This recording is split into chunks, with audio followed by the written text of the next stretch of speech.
It is 10:05 and we'll start the Special Sign District Advisory Committee meeting. Start with roll call, I guess. Let's see. Todd, I'm present virtually. Murphy. Murphy is present and virtually super cool. Okay. And I'm sorry, Commissioner Hall is here with us. And then Dave Dumas, the vice chair, sitting in for Cookie Piedmont. So with that, if you guys will go ahead and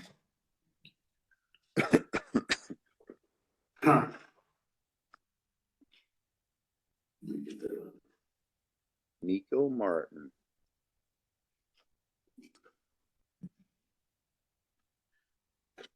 all right.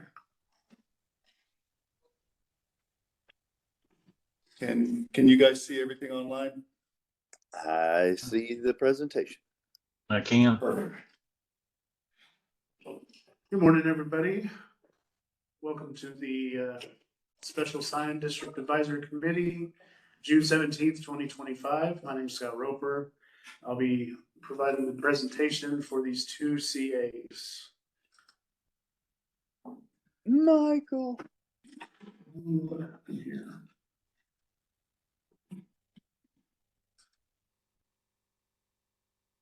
Okay, let's try this again. There we go.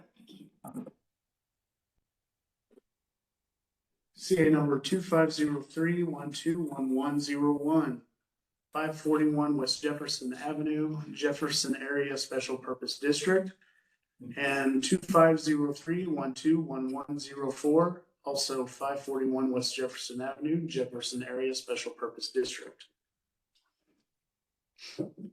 Both 2503-121101 and 2503-121104 are applications for certificates of appropriateness by Shamila Sagani of Sarani Signs for two 185 square feet LED illuminated channel letter signs.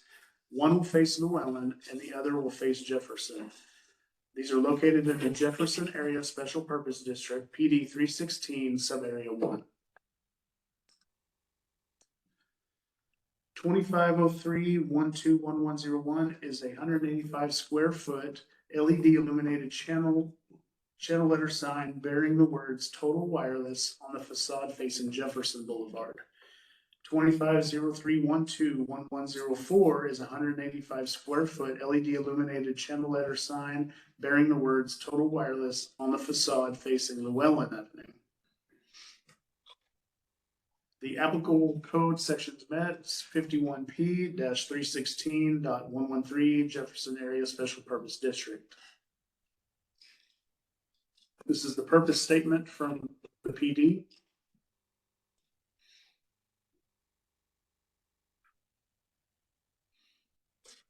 Location of the site. The subject site is located within the Jefferson Area Special Purpose District. The site is approximately 3 1/10 miles southwest of the City Hall and south of I-30 and west of I-35. Located in the Jefferson Special Purpose District, PD 316, formerly the Jefferson SPSD.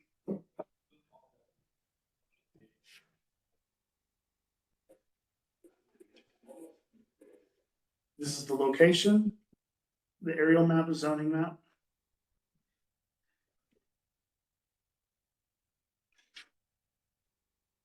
This one is actually 2503-121101. This is the one that faces Jefferson Boulevard on the south side of the building.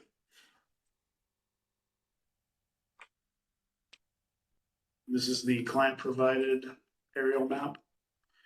The proposed sign submitted as number 1 is to be located on the south facade facing Jefferson Boulevard. This is one of 2 flat attached signs to be installed at this site. The only one to be installed on this facade. This sign will be 185 square feet. These are the details of the sign. Is 18.5 feet wide, 10 foot tall, 185 square feet total area. Colors are red, white, and turquoise. It'll glow white faces of the letters, and it'll have a turquoise glow through the back. Hmm. And you can see that in the nighttime photo on the left there.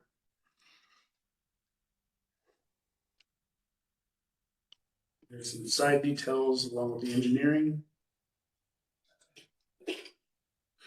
Just our speaking.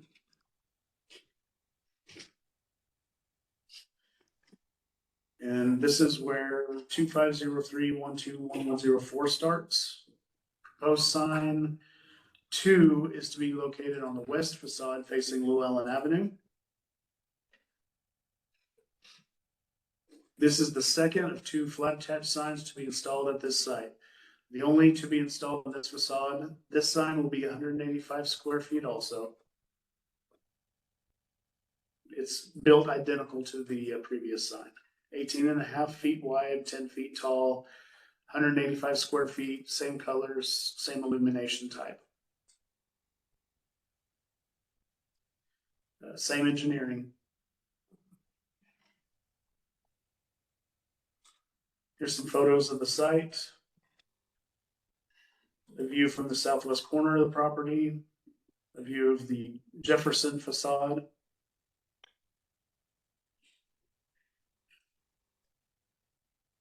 View looking north on Llewellyn with the Llewellyn facade, east on Jefferson.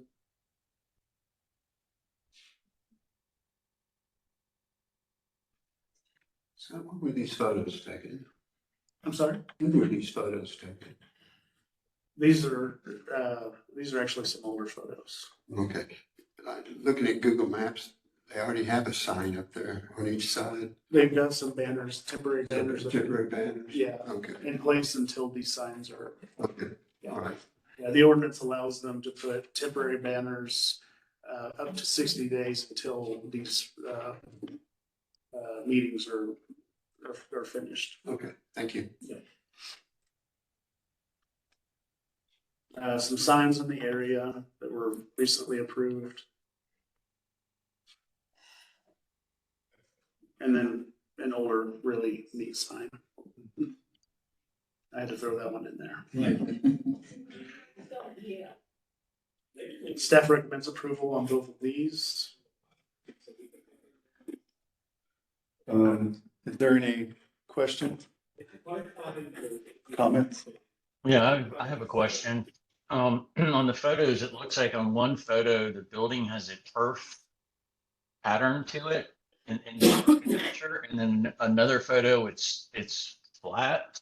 I'm assuming the building does have the perforation, like kind of the photo. Yeah, on their drawings, they just didn't do a very good job on their drawings of Photoshop. They just put a block across there when they they're just not very good at drafting this. But Okay, yes, you're correct. It's that the block, So the block wall. the screen will remain then, and Yes. they're gonna paint it, or they're gonna mount it directly to that? Okay. Yeah, it is reflected. We made sure to tell them that their engineering has to reflect this Yeah. type of wall. Okay, So it is reflected on their engineering. okay. yeah, Other questions?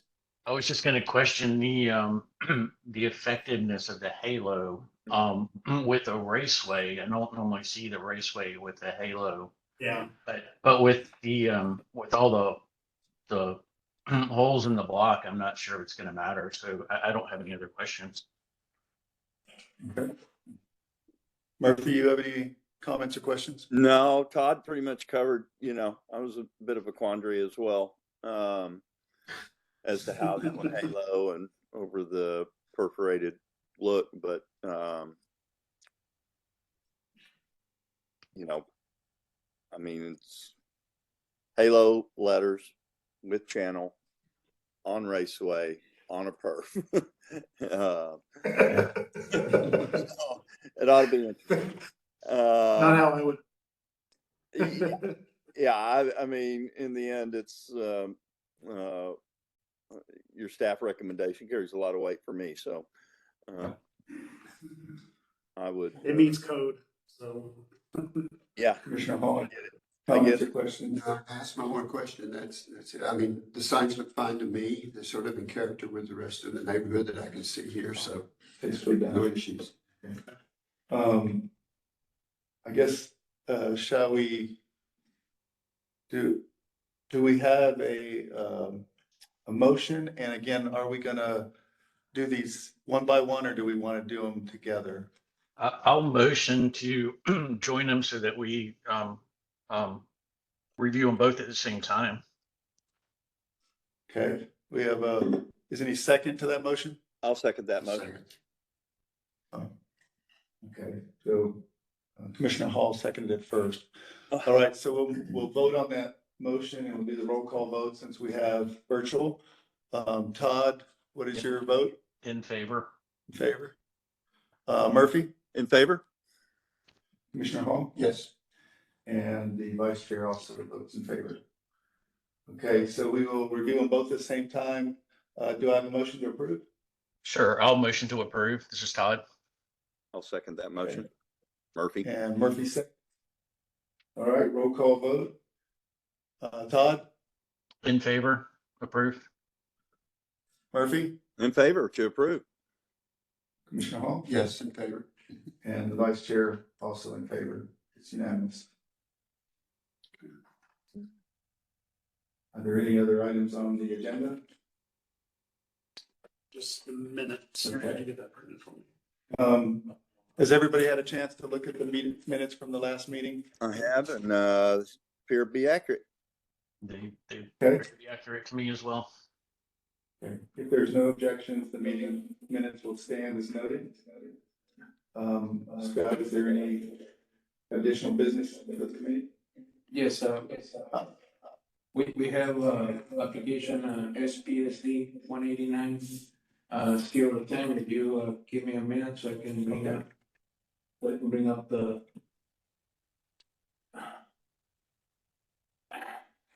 application. Let me share the screen.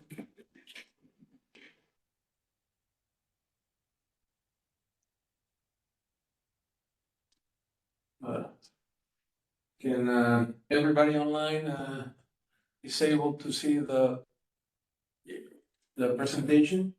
I can see it. So, Yes, I can see it. okay, great.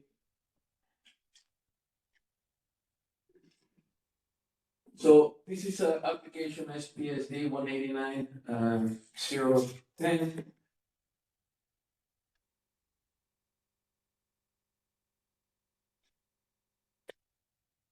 So this is this request aim to revise, amend, and expand the art district sign district, and to resend the art district extension area sign district and the portion of the downtown special provision sign district that includes all of the Chase Tower sub district and portion of the general CBD sub district on the property zone plan development district number 145 and plan development district number 708, and to be incorporated to the art district sign district boundaries to have the provision aligned with the Dallas Art District Connect Master Plan that was approved on January 27, 2021 by resolution 210290. This is a little bit of background. So the plan development district number 145, which is the art district, was established by ordinance back in February 16, 1983. And then it was amended on January 23, 1991. There was a plan that was created, which is similar to this new Connect plan, which was then named the Sasaki plan. This was again created to guide the development within this district. And then finally, the PD was revised on, when was it? recently too, on January 27, 2021, when as well, to make sure that the RD3 Connect master plan correlated to the rules and regulations for this particular plan development. Then plan development district number 708, which is the Dallas High Extension Area Sign District, were established by ordinance number. You can see them on there. I will not bother you with that. And this was back in March 9, 2005. And then it was also revised on January 27, 2021, again to address the R District Connect master plan vision. This is the area by the X. I'm not a surveyor, so just kind of give you a location where it's at. This is what it was originally proposed to amend back in 2019. And if you see, I highlighted the PD 145. So PD 145 is this section right here. And then PD 708 is this section here. And then this right here is the downtown SPSD. However, if you take everything into account, this is the complete PD 708, which encompasses all this. So now we are going to include this section, and everything is going to now become just one SPSD, which is the R District Sign District. Again, kind of show you with the map. That's that portion of the CBD. So this is this section here. That's the CBD, and the Chase Tower, if I'm not mistaken, is somewhere in here. I have kind of marked the different SPSDs. So it's the R District Extension Area. Here's the SPSD. This is the R District Sign District. It's right here. Downtown is downtown SPSD, the CBD district. So all this is the CBD district, except for the Chase sub-district.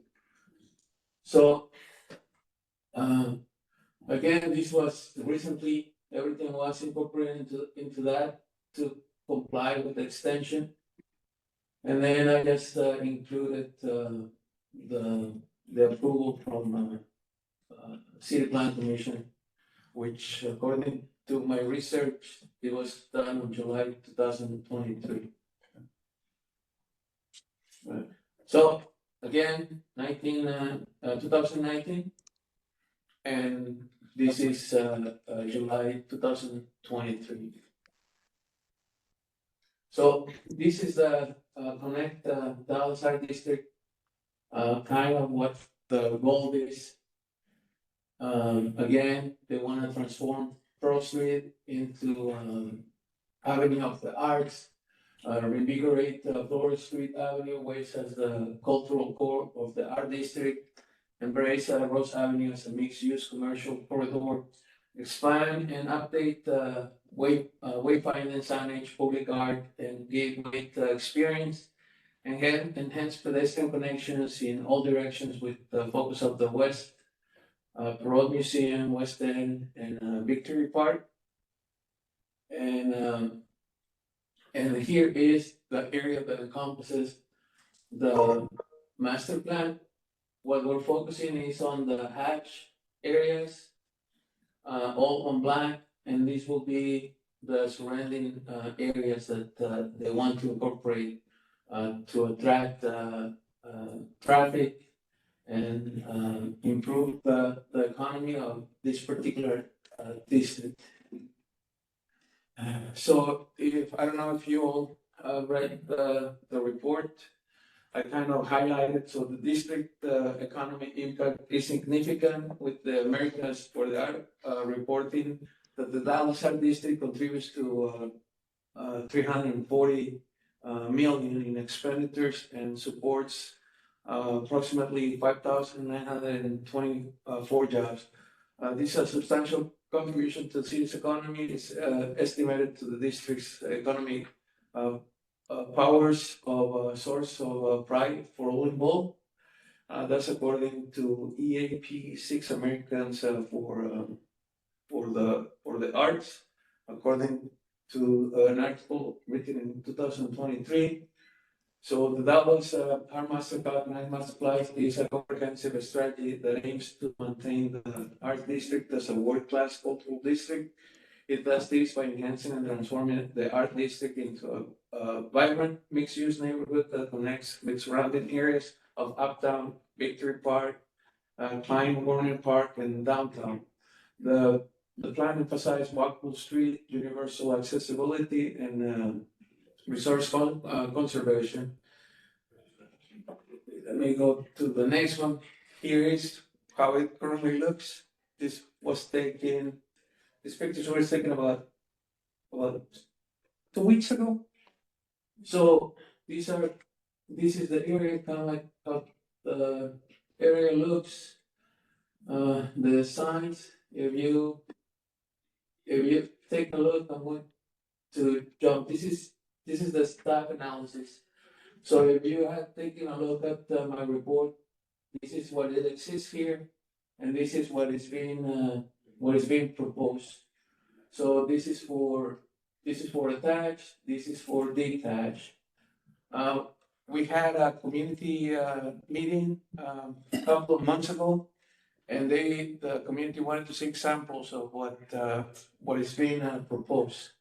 So I went and I took pictures of the area, but for this particular signs, which is the attached digital display signs, there were not many of them in existing.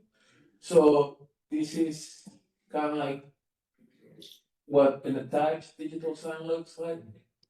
And then this is in downtown, a few blocks from here.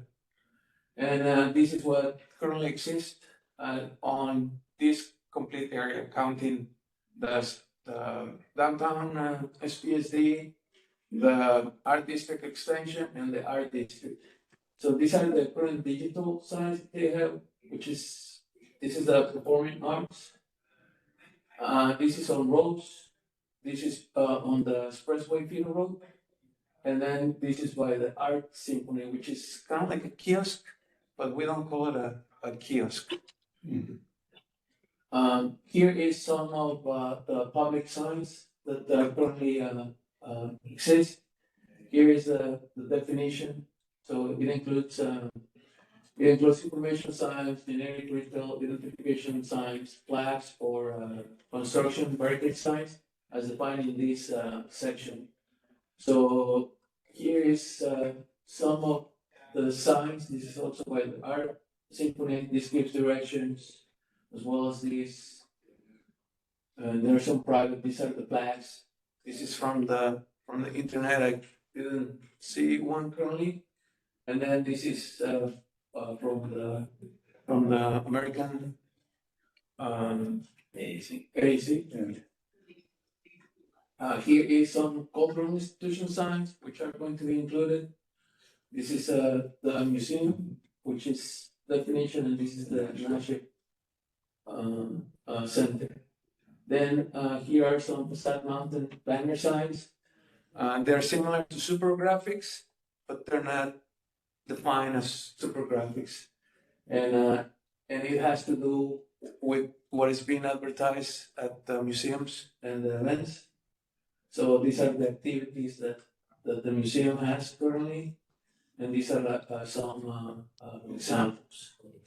Here are some district activity signs again, and so these are the art performance art, and as you can see on the other side, that was the digital portion, and then right here we have the dark field, which is a current display that is going on at the art center. Here are some awning signs. I could only see this, which is at the Cathedral, and this is by the parking lot. So give you an example of that. Here are some tenant identity signs that that can be attached or monument signs, which give some examples. Here's a building identification sign, so one art, and then the Montgomery Art Theater, which is also part of the high school. Here again, some district identification signs give the description. And then here are some plaquettex signs that currently these particular districts have. And then I couldn't find a marquee sign, so I used something that I'm familiar with, which is the Chicago Theater. This is the marquee sign, and then this was from Denver, if I'm not mistaken, or Colorado. This is a projecting sign. This is that church. And then we have some canopy signs, and that's a lot of them. These are some integrated signs. If you take a look at this, the guitar is part of the Hard Rock Cafe Hotel, and I guess people kind of know because of this. And then this is the McDonald's. This is the one in Chicago, and then this is the one here in downtown, which they integrate the arts, which revolve into McDonald's. Then here are some window signs, not per se the 7-Eleven sign, but the ones behind. And then this is the Floral Cantina, the Performing Arts building.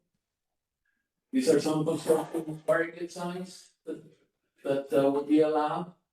And then these are some monument signs, which is the Art District mansion on Rose. And then this is the Booker T. Washington High School sign. Here are some retaining wall signs. I'm sure that some of our attendants are familiar with this. And then here is some example of freestanding district identification sign, meaning a D-type sign that identifies this district, which you have the tip elm sign that kind of identifies that you're entering there. And then I kind of create this, give you like an idea to put the outside district, and that will be a sign. So this proposal sub-builds that enhances the image and liveliness of the art district by encouraging compatible signs that are artistic in style while being functional and informative in purpose, will promote the commercial success of each individual tenant in the art district, and in turn the commercial success of the tenants in the district collectively. It creates a sense of design continuity between the signs and the other streetscape elements of the art district. It will help make the art district an attractive place for the public to frequent by providing easy of directions to specific cultural institutions. It will create a means of identifying the various types of or categories of retail establishment along Floral Street and Ross Avenue. It will identify and promote cultural events and activities consistent with the purpose of the art district. It will recognize that sign hardware is a part of the overall visual design of a sign, and it will ensure that investments in signs and other structures in the art district are not devalued inadequate or poor quality sign hardware. Finally, the proposed conditions will prevent hazards or annoyance to motorists or pedestrians, and not controvert the intent of section 51A 7.500. Therefore, staff recommends approval of the proposed amendment and extension of the art district sign district. And that's our recommendation. Any questions or suggestions? The signs that you just showed us, were any of those objectionable? No, this is what is currently existing. Maybe this may be an issue because of the amount of window coverage. But other than that, or other than that, these are all legal signs. These currently don't exist on Yeah, down. downtown, but they're supposed to be allowed. They could. Yeah, they could be placed. And then as you can see, if I'm pretty sure everybody has at one point or another have been in this particular district. There's not a lot of signs. It's everything is kind of low key in this particular area. You can see the signs for the Montgomery Art Theater. It's kind of low key, as well as this building sign. So it does bring a sense of uniformity in that regards. And one of the reasons, and one of our stakeholders is here, can correct me if I'm wrong, is that currently, to the way that it is written in the code, is kind of convoluted, because it has the art district has currently has 3 different sub-districts, and each different sub-district has a different requirement for that particular area. So it generates issues. And one of the purposes here too is to kind of clear that, and then that when people go in and apply for a sign, that it is a lot easier to obtain, and that there's not a lot of convolution on what is required to do the sign. And then also part of this requirement is that they have to come to the art committee to try to obtain the sign permit, similar with the COs that you guys just heard. So this is really a double-edged sword, because a lot of us have been here through this process. The original art sign ordinance is very restrictive. And again, that was trying to reduce clutter and make it a real arts district. But that was tricky because you also need the businesses down there to have restaurants and things like that will support people being down there using this area. And they need to have the ability to have signs and all. And those sub-districts that were created, I remember those being created specifically to address some of those issues. And some of the buildings adjacent that needed multi-tenant signs. So, you know, we've also been very deliberate about keeping the signage in the art district very elegant and refined, and not trying to have the clutter. So it looks like this is, I understand wanting to unite the district. And again, then we wouldn't have to do the sub districts again as that. But again, is this opening Pandora's box? And we get lots of signs everywhere. That's, you know, and again, it's not saying it's necessarily bad, because we do need to have people down in this district. We need to have restaurants and activities so that it'll support this district. But, you know, there was always kind of trying to keep it a little more refined. And, you know, wanting to understand the details. Are there still going to be controls on that? Yeah, so if you take a look at my report, there's the examples of what's going to change. So if you take a look at this is the Chase Tower. So the Chase Tower is the signs that are there now are going to have to comply with this new proposal of the arts district. The existing signage that is there, like for example the gate, that will not per se be allowed under under this new, So the signs that are existing. They're are not grandfathered. grandfathered? Yeah, They they're are grandfathered, grandfathered. Okay, But it- because wouldn't that create a burden for the property owners that are going from the CBD now to the arts? yes. In the sense like if they try to change If they something, modify it, then they Yeah, will have to comply. they have to comply. Okay, If they leave it as it is, then it's okay. it'll remain grandfathered. Correct. Now the Chase building is no longer there. So if they get a new a tenant, then they might have to address some of that.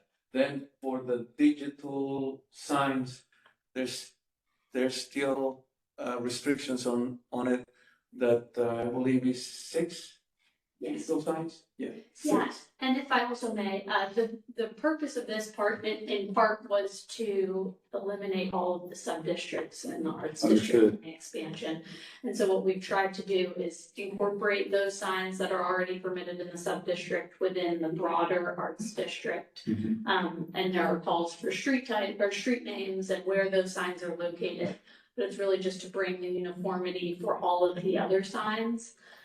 So that was our goal with the draft. And to your point, not creating a clutter of signs, but just creating uniformity and to bring foot traffic to the retailers and restaurants as well.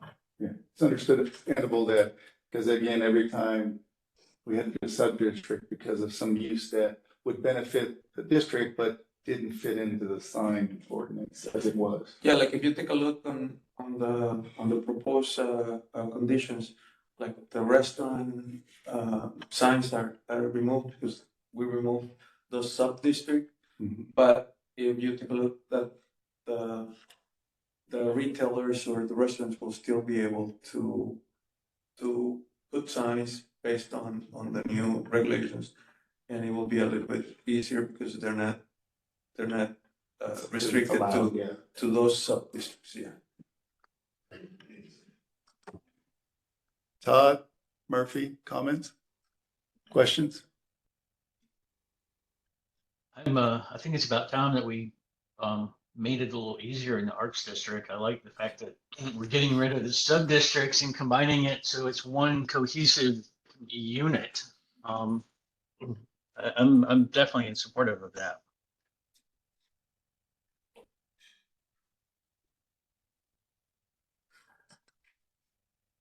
Murphy, any thoughts? Hey. Forgot I muted myself. I so support this. For so many times we've done signs down here, and it's like I'm doing the same sign for multiple properties because of the restrictive qualities of the sign of that sign district. The expansion and letting more varied and artistic signs come aboard, I think, can do nothing but create interest and visual impact. And I support it wholeheartedly. Okay. Plus Michael. Commissioner Hall, yeah, I have no further questions. okay. Oh, just, did commissioners have to sign the application for this? Yeah, yes, so it was, the initiated application came from an authorized hearing. And, at the time for the authorized hearing, it was Commissioner Kingston, Commissioner Blair, and, So this was some time ago. yes. Okay, all right, thank you.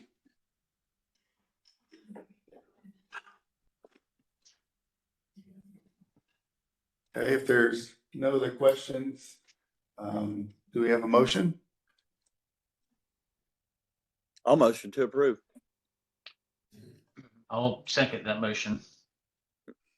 Okay. We'll do the roll call vote. Todd, In favor? Murphy, In favor. Commissioner Hall, I'm in favor. and the vice chair is also in favor.